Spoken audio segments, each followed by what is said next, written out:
Los Salmos de David, el corazón del rey, según Dios. Bienvenidos, hermanos y hermanas en Cristo, al canal de Great Jesus. Soy tu hermano en la fe, y hoy tenemos algo extraordinariamente especial preparado para ustedes. Este no será un estudio bíblico ordinario. Será un viaje íntimo al corazón del hombre que Dios mismo eligió y del cual dijo: He hallado a David, hijo de Isaí, varón conforme a mi corazón, quien hará todo lo que yo quiero. ¿Se han preguntado alguna vez qué secretos guardaba el corazón de David? ¿Qué lo hacía tan especial ante los ojos de Dios, que a pesar de sus fallas y pecados monumentales, siguió siendo llamado el hombre conforme al corazón de Dios? ¿Cómo es posible que un simple pastor de ovejas se convirtiera en el rey más grande de Israel y en el antepasado directo de nuestro Señor Jesucristo? La respuesta no se encuentra en sus logros militares, aunque conquistó naciones. No se encuentra en su sabiduría política, aunque unificó las 12 tribus de Israel. No se encuentra en su talento musical, aunque sus composiciones han consolado a millones durante 3000 años. La respuesta se encuentra en algo mucho más profundo, en la transparencia absoluta de su corazón ante Dios. Hoy no solo estudiaremos la vida de David, la experimentaremos. Caminaremos con él por los campos dorados de Belén, donde aprendió que Jehová era su pastor.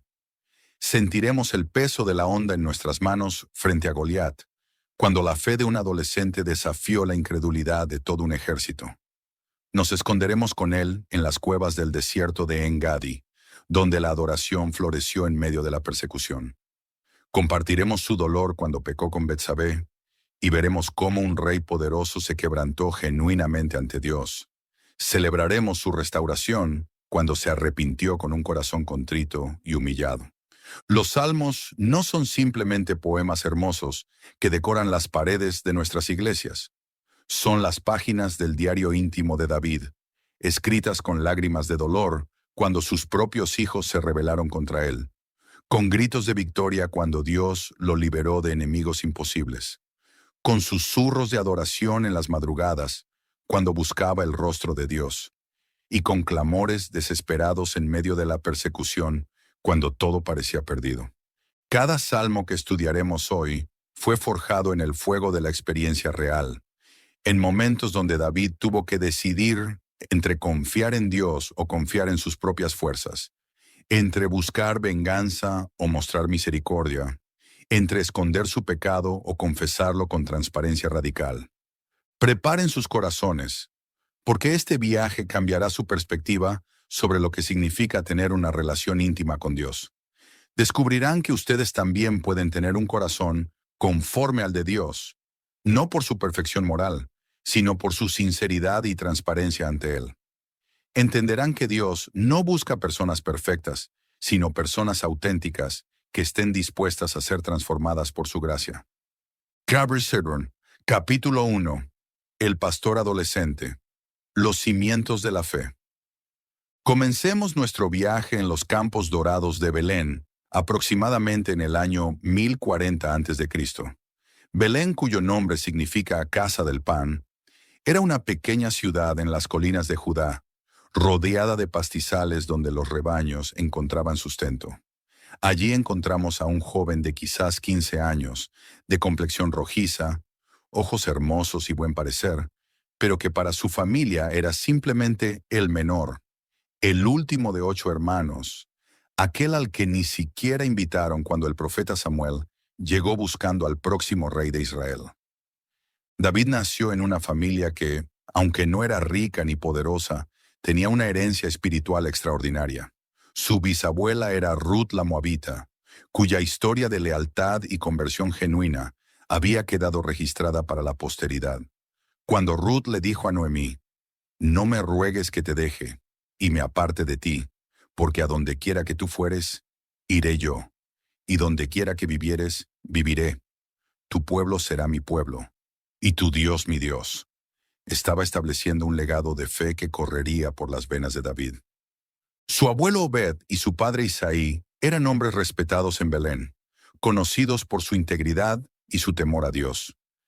David creció viendo en su padre un modelo de lo que significaba ser un hombre de Dios en medio de una sociedad que a menudo se alejaba de los caminos divinos. Isaí no era simplemente un ganadero próspero, era un líder espiritual en su comunidad, alguien cuya palabra tenía peso y cuyo carácter era intachable. Como el menor de 8 hermanos, David ocupaba la posición más baja en la jerarquía familiar. En la cultura hebrea antigua, el hijo menor raramente heredaba algo significativo y a menudo era asignado a las tareas más humildes y peligrosas. Para David, esto significaba cuidar las ovejas de la familia, una responsabilidad que sus hermanos mayores consideraban insignificante, pero que Dios usaría para forjar el carácter del futuro rey de Israel. El trabajo de pastor en los tiempos bíblicos era infinitamente más complejo y peligroso de lo que podríamos imaginar en nuestra era moderna. No se trataba simplemente de caminar detrás de las ovejas por campos seguros. Requería conocimiento profundo del terreno, habilidades avanzadas de supervivencia, capacidad para el combate contra depredadores y un compromiso total con el bienestar del rebaño que a menudo ponía en riesgo la propia vida del pastor. David aprendió a leer las señales del clima, observando las formaciones de nubes sobre las colinas de Judá y sintiendo los cambios sutiles en la dirección del viento.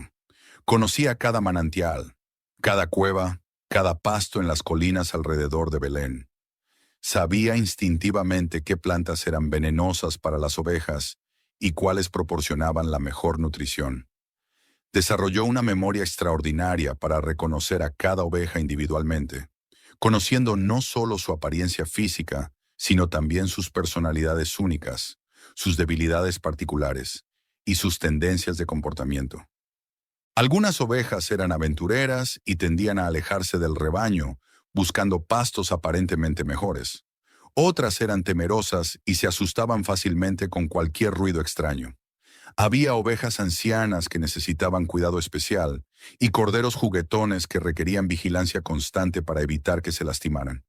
David conocía a cada una como un padre conoce a sus hijos.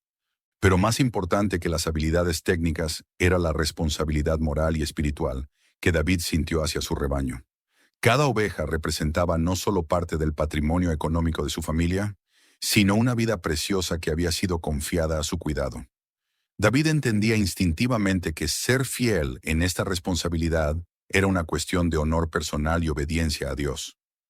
Cuando David escribió las palabras inmortales del Salmo 23, Jehová es mi pastor, nada me faltará. En lugares de delicados pastos me hará descansar, junto a aguas de reposo me pastoreará. Confortará mi alma, me guiará por sendas de justicia por amor de su nombre. No estaba usando una metáfora abstracta o poética. Estaba describiendo su relación personal con Dios, basándose en su experiencia íntima y diaria como pastor. David sabía exactamente lo que significaba ser un buen pastor, porque él lo era. Un pastor en los tiempos de David no era simplemente alguien que caminaba detrás de las ovejas, asegurándose de que no se perdieran. Era protector, dispuesto a arriesgar su vida contra leones y osos. Era guía, conociendo los caminos seguros y los peligrosos. Era proveedor, llevando a las ovejas a los mejores pastos y las fuentes de agua más puras. Era sanador, curando las heridas y cuidando a las ovejas enfermas. Imaginen a David, sentado bajo la sombra de un terebinto durante el calor del mediodía, observando a sus ovejas mientras descansaban y rumiaban. Él veía cómo las ovejas confiaban completamente en él, cómo los seguían sin cuestionar hacia pastos que ellas no podían ver desde su posición, cómo corrían hacia él cuando escuchaban su voz distintiva entre muchas otras voces, cómo se calmaban con su presencia cuando algo las asustaba. Y en esos momentos de profunda revelación espiritual, David comprendió que así era exactamente su relación con Dios. Él era la oveja y Jehová era su pastor. Esta no era simplemente una idea teológica que había aprendido. Era una realidad viviente que experimentaba momento a momento. En lugares de delicados pastos me hará descansar. David sabía por experiencia que las ovejas no pueden prosperar en cualquier pasto. No pueden comer hierba dura, seca o contaminada. Necesitan hierba tierna, fresca, libre de parásitos y espinas. Un buen pastor no solo encuentra cualquier hierba disponible. Busca específicamente los mejores pastos para su rebaño incluso si eso significa caminar kilómetros adicionales o enfrentar peligros en el camino.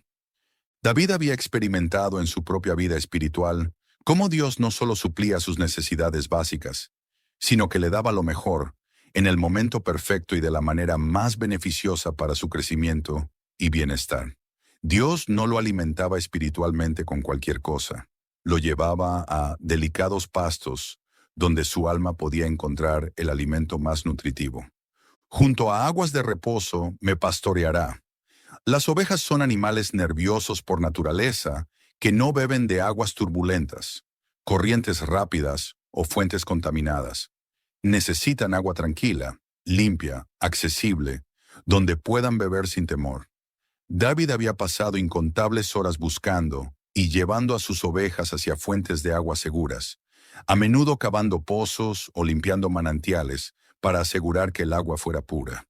De la misma manera, había experimentado cómo Dios lo llevaba espiritualmente a aguas de reposo, momentos de paz profunda, de refrigerio espiritual, de renovación interior que venían no de fuentes humanas tumultuosas, sino de la fuente tranquila y pura de la presencia divina. Confortará mi alma. La palabra hebrea aquí es shub, que significa restaurar, renovar, revivir, hacer volver. David había visto ovejas enfermas, desanimadas, perdidas, separadas del rebaño, y había experimentado el gozo profundo de verlas restauradas bajo su cuidado. Había visto ovejas que parecían estar al borde de la muerte volver a la vida con el cuidado adecuado. De la misma manera, había experimentado los momentos en su propia vida cuando se sentía espiritualmente desanimado, confundido o agotado, y había sentido cómo Dios restauraba sus fuerzas, renovaba su esperanza y lo hacía volver al centro de su voluntad. No era simplemente consuelo emocional, era restauración completa del ser. Pero donde David realmente aprendió los secretos más profundos de la adoración fue durante las largas noches en el campo. Mientras las ovejas dormían en el redil que él había construido con piedras, David permanecía despierto, vigilando, protegiendo. Los depredadores cazaban principalmente de noche, y un pastor fiel nunca dormía profundamente cuando su rebaño estaba en peligro. Y en esas horas silenciosas, bajo el manto estrellado del cielo de Judea, sin las distracciones del día, sin las voces de otros seres humanos, nacieron algunos de los salmos más hermosos y profundos que jamás se hayan escrito. El silencio del desierto no era vacío para David, estaba lleno de la presencia palpable de Dios. En el Salmo 8, David escribió: Cuando veo tus cielos, obra de tus dedos, la luna y las estrellas que tú formaste, digo, ¿qué es el hombre para que tengas de él memoria? Y el Hijo del hombre para que lo visites? Le has hecho poco menor que los ángeles, y lo coronaste de gloria y de honra. David no era un astrónomo entrenado, pero era un adorador inspirado por el Espíritu Santo. Cuando miraba el firmamento nocturno, no veía simplemente puntos de luz distantes decorando la oscuridad. Veía las huellas dactilares directas de Dios. La frase obra de tus dedos sugiere delicadeza extrema, precisión artística, atención personal al más mínimo detalle. David entendía intuitivamente que cada estrella había sido colocada por Dios con la misma precisión y cuidado con que un joyero coloca cada gema en una corona, con que un artista coloca cada pincelada en su obra maestra. El universo no era para David el producto de fuerzas ciegas o casualidades cósmicas. Era el resultado del trabajo personal y directo del Creador.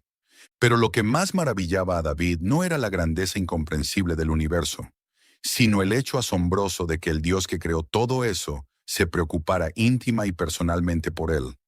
Un simple pastor de ovejas en las colinas de Judá. ¿Qué es el hombre? No era una pregunta existencial llena de desesperación o insignificancia, sino una exclamación de asombro abrumador ante la gracia incomprensible de un Dios infinito que se digna tener una relación personal, íntima y amorosa con seres finitos y pecadores. La vida de David como pastor no era toda contemplación pacífica y melodías espirituales. También enfrentó peligros reales y constantes que forjaron su carácter y su fe de maneras que él mismo no comprendía completamente en ese momento, pero que Dios estaba usando para prepararlo para su destino futuro. En Primera de Samuel, capítulo 17, versículos 34 al 37, cuando David se ofreció para pelear contra Goliat, le describió al rey Saúl estas experiencias, con una simplicidad que escondía su extraordinario heroísmo.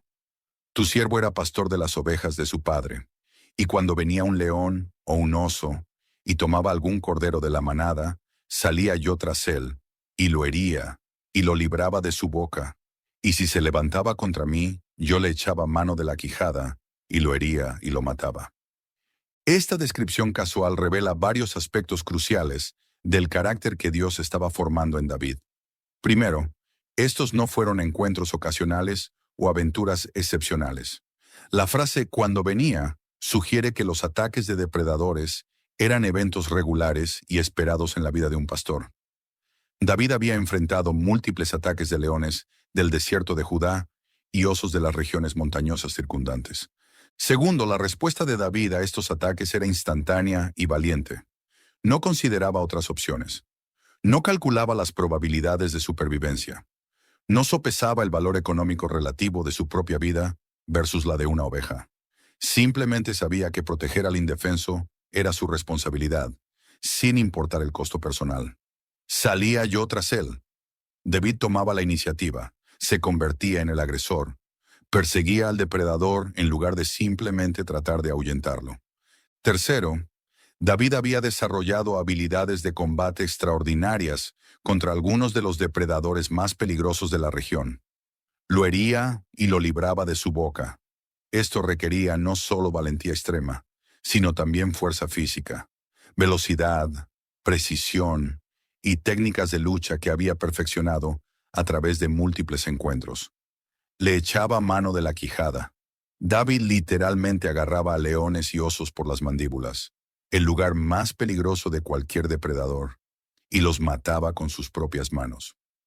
Cuarto y más importante, David vio todas estas experiencias como preparación divina. Cuando le dijo a Saúl, Jehová, que me ha librado de las garras del león y de las garras del oso, él también me librará de la mano de este filisteo, estaba revelando una perspectiva espiritual profunda. David no atribuía sus victorias sobre los depredadores a su propia fuerza, habilidad o valentía. Reconocía que Dios había estado presente en cada batalla, dándole la victoria de maneras que él no podía explicar completamente. Pero lo más importante es lo que estas experiencias le enseñaron sobre la naturaleza y el carácter de Dios. Cada victoria sobre un depredador era una confirmación tangible de que Dios pelea por aquellos que confían en Él. Cada liberación de una oveja de las fauces de la muerte era una ilustración viviente de cómo Dios rescata a su pueblo del peligro. Cada momento de peligro superado era una lección práctica sobre la fidelidad divina en medio de las circunstancias más adversas. David aprendió que Dios no solo permite las pruebas en nuestras vidas, sino que las usa activamente para desarrollar nuestro carácter, fortalecer nuestra fe y prepararnos para responsabilidades futuras que ni siquiera podemos imaginar. Las batallas contra leones y osos no eran interrupciones molestas en su trabajo pastoral. Eran parte integral de su educación divina. Durante estos años formativos, David también desarrolló el extraordinario talento musical que más tarde lo haría famoso en toda la región y lo llevaría a la corte del rey Saúl. Pero su música no nació del deseo de entretenimiento, fama personal o incluso expresión artística. Brotó naturalmente de un corazón rebosante de adoración y una necesidad profunda e irresistible de expresar su relación íntima con Dios. Las largas horas de soledad en los campos proporcionaron el ambiente perfecto para que David experimentara con melodías, armonías y composiciones. Su arpa, probablemente hecha de madera de sicómoro, con cuerdas fabricadas de tendones de animales, se convirtió en la compañera constante de sus meditaciones, oraciones y adoración espontánea. No tenemos registros de las primeras composiciones de David, pero podemos imaginar las melodías que nacían de su corazón mientras observaba los diferentes momentos del día y las estaciones del año. Melodías alegres y juguetones cuando veía a los corderos recién nacidos dar sus primeros pasos tambaleantes en la hierba de primavera. Melodías solemnes y majestuosas cuando contemplaba la puesta del sol pintando los cielos de oro y púrpura sobre las colinas de Judá. Melodías de gratitud profunda cuando Dios lo libraba de algún peligro o proveía agua en tiempo de sequía. Melodías de súplica cuando necesitaba sabiduría para encontrar pastos seguros o fortaleza para enfrentar una amenaza. La música de David no era performance, era adoración auténtica. No tenía audiencia humana que impresionar. Su única audiencia era Dios mismo.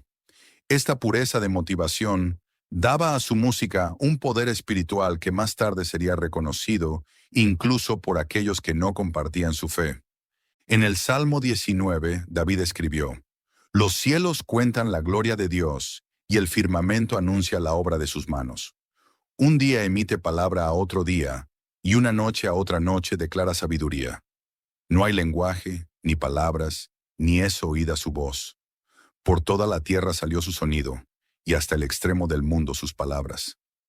Durante sus años como pastor, David desarrolló una teología profunda y sofisticada, no a través de estudios académicos formales, sino a través de la observación cuidadosa y la meditación espiritual sobre el libro abierto de la creación. No tenía bibliotecas teológicas, escuelas rabínicas o maestros humanos, pero tenía algo mejor: acceso directo al autor de toda la creación y la sensibilidad espiritual para leer en ella las características y los caminos de Dios. Observaba cómo Dios proveía agua a través de ciclos complejos e intrincados de evaporación, formación de nubes y precipitación que nunca fallaban. Veía cómo cada animal, desde el más pequeño insecto hasta el más grande mamífero, tenía exactamente las características físicas y los instintos necesarios para sobrevivir y prosperar en su ambiente específico. Notaba cómo las estaciones seguían patrones precisos y predecibles que aseguraban la continuidad de la vida año tras año, generación tras generación. Todo esto le enseñó lecciones profundas sobre la sabiduría infinita, la providencia constante y la fidelidad inquebrantable de Dios. David entendió que la creación no era simplemente un telón de fondo hermoso para la vida humana, sino una revelación continua del carácter divino. Un día emite palabra a otro día, y una noche a otra noche declara sabiduría. David entendía que cada día traía nuevas revelaciones sobre el carácter de Dios para aquellos que tenían ojos para ver y oídos para escuchar. Cada amanecer era una promesa renovada de la fidelidad divina. Cada puesta de sol era una invitación a la reflexión y la gratitud. Cada estación tenía sus propias lecciones sobre los patrones de Dios en la historia humana. Tiempos de siembra y cosecha, tiempos de abundancia y escasez, tiempos de crecimiento y descanso. Los años que David pasó solo en los campos fueron cruciales para el desarrollo de su carácter e intimidad con Dios. En nuestra era de constante conectividad, ruido incesante y distracciones múltiples, es difícil apreciar completamente el valor transformador de la soledad prolongada y el silencio profundo. Pero para David, estas horas de silencio no eran vacías, aburridas o improductivas. Estaban llenas de la presencia palpable y activa de Dios. En la soledad, David aprendió a escuchar la voz de Dios sin las distracciones de las opiniones humanas, las presiones sociales, las expectativas familiares o las demandas de la vida comunitaria. Desarrolló una sensibilidad espiritual extraordinaria que le permitía percibir la guía divina en las circunstancias más sutiles, los cambios más pequeños en el ambiente, los impulsos más suaves del Espíritu Santo. Aprendió a encontrar satisfacción completa y gozo profundo en la compañía de Dios, una lección que le serviría inmensamente bien durante los años de persecución, exilio y sufrimiento que vendrían más tarde. Muchas personas no pueden estar solas consigo mismas por periodos prolongados sin volverse ansiosas, deprimidas o desesperadas. David, en cambio, había aprendido que la soledad con Dios era infinitamente más rica y satisfactoria que la compañía humana sin Dios. La soledad también le enseñó paciencia profunda y sostenida. Las ovejas no pueden ser apuradas o forzadas. Siguen su propio ritmo natural, dictado por sus necesidades físicas y sus instintos. David aprendió a trabajar armoniosamente dentro de estos ritmos naturales, en lugar de luchar contra ellos o tratar de cambiarlos por conveniencia humana.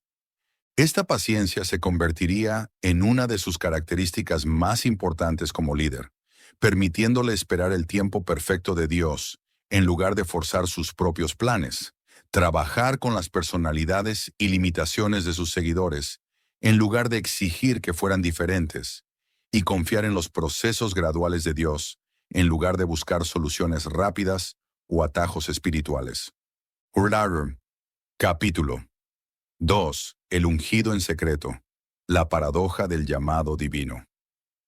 Ahora avancemos a uno de los momentos más dramáticos, inesperados y transformadores en la vida de David, un evento que cambiaría no solo su destino personal, sino el curso de toda la historia de Israel, y en última instancia, la historia de la redención humana. Para entender completamente la magnitud de lo que estaba a punto de suceder, primero debemos comprender la profunda tragedia espiritual que se había desarrollado en la vida del rey Saúl.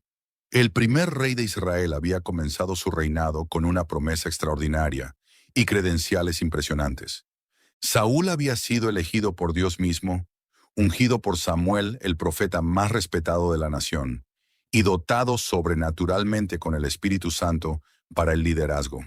Físicamente era exactamente lo que el pueblo esperaba en un rey. De hombros arriba sobrepasaba a todo el pueblo. Inicialmente había mostrado humildad genuina, diciéndole a Samuel: ¿No soy yo hijo de Benjamín, la más pequeña de las tribus de Israel? ¿Y mi familia la menor de todas las familias de la tribu de Benjamín? ¿Por qué, pues, me has dicho cosa semejante? Había logrado victorias militares significativas contra los enemigos tradicionales de Israel: amonitas, filisteos, moabitas, edomitas y amalecitas. Bajo su liderazgo, Israel había experimentado un periodo de unidad nacional y expansión territorial que no había conocido desde los días de Josué. Pero Saúl tenía una falla fundamental, fatal en su carácter, una tendencia creciente a tomar atajos espirituales y comprometer su obediencia a Dios cuando se sentía presionado por las circunstancias o las expectativas humanas. Esta falla se manifestó claramente en dos ocasiones cruciales que sellaron su destino espiritual. La primera ocasión fue en Gilgal, cuando Saúl estaba esperando que Samuel llegara para ofrecer sacrificios antes de una batalla crucial contra los filisteos. Samuel se había tardado, los soldados de Saúl comenzaron a desertar por miedo, y Saúl tomó la decisión de ofrecer él mismo los sacrificios que solo los sacerdotes podían ofrecer legalmente, según la ley de Moisés. Cuando Samuel finalmente llegó y confrontó a Saúl sobre su desobediencia, Saúl ofreció lo que parecían ser justificaciones lógicas. Porque vi que el pueblo se me desertaba, y que tú no venías dentro del plazo señalado, y que los filisteos estaban reunidos en Micmas, me dije: ahora descenderán los filisteos contra mí a Gilgal, y no he implorado el favor de Jehová. Me esforcé, pues, y ofrecí holocausto. Desde una perspectiva puramente humana y militar, las acciones de Saúl parecían razonables, incluso necesarias. Pero Dios no estaba evaluando la lógica militar de Saúl. Estaba probando su confianza y obediencia. Samuel le respondió con palabras que revelaron la gravedad de su error. Locamente has hecho. No guardaste el mandamiento de Jehová tu Dios que él te había ordenado. Pues ahora Jehová hubiera confirmado tu reino sobre Israel para siempre. Mas ahora tu reino no será duradero. Jehová se ha buscado un varón conforme a su corazón, al cual Jehová ha designado para que sea príncipe sobre su pueblo, por cuanto tú no has guardado lo que Jehová te mandó. La segunda ocasión fue aún más grave. Dios había ordenado específicamente a Saúl que destruyera completamente a Amalec y todo lo que tenían, sin perdonar hombre ni mujer, niño ni mamante, buey ni oveja, camello ni asno. Esta orden era el juicio divino sobre una nación que había atacado traicioneramente a Israel cuando salían de Egipto, atacando específicamente a los débiles, ancianos y enfermos que iban en la retaguardia. Saúl obtuvo una victoria completa sobre Amalec, pero desobedeció parcialmente la orden divina. Perdonó la vida del rey Agag y preservó lo mejor de las ovejas y del ganado mayor, de los animales engordados, de los carneros y de todo lo bueno. Su justificación fue que quería usar estos animales para ofrecer sacrificios a Dios. Cuando Samuel confrontó a Saúl sobre esta desobediencia, inicialmente Saúl negó haber hecho algo malo. Bendito seas tú de Jehová, yo he cumplido la palabra de Jehová. Pero cuando Samuel señaló el obvio, pues qué balido de ovejas y bramido de vacas es este que yo oigo con mis oídos. Zrenia Saúl comenzó a culpar a otros. De Amalec los han traído, porque el pueblo perdonó lo mejor de las ovejas y de las vacas, para ofrecer sacrificios a Jehová tu Dios, pero lo demás lo destruimos. Fue entonces cuando Samuel pronunció las palabras que se han convertido en uno de los principios más fundamentales de la fe bíblica. Se complace Jehová tanto en los holocaustos y víctimas, como en que se obedezca a las palabras de Jehová. Ciertamente el obedecer es mejor que los sacrificios, y el prestar atención que la grosura de los carneros. Porque como pecado de adivinación es la rebelión, y como ídolos e idolatría la obstinación. Por cuanto tú desechaste la palabra de Jehová, Él también te ha desechado para que no seas rey. En ambos casos, las acciones de Saúl parecían lógicas, incluso piadosas, desde una perspectiva humana. ¿Qué podía tener de malo ofrecer sacrificios a Dios? ¿Qué problema podía haber en preservar animales hermosos para la adoración divina? Pero Dios no estaba evaluando las intenciones aparentes de Saúl o la lógica humana de sus decisiones. Estaba probando algo mucho más fundamental. Si Saúl confiaba lo suficiente en Dios como para obedecer sus órdenes específicas, incluso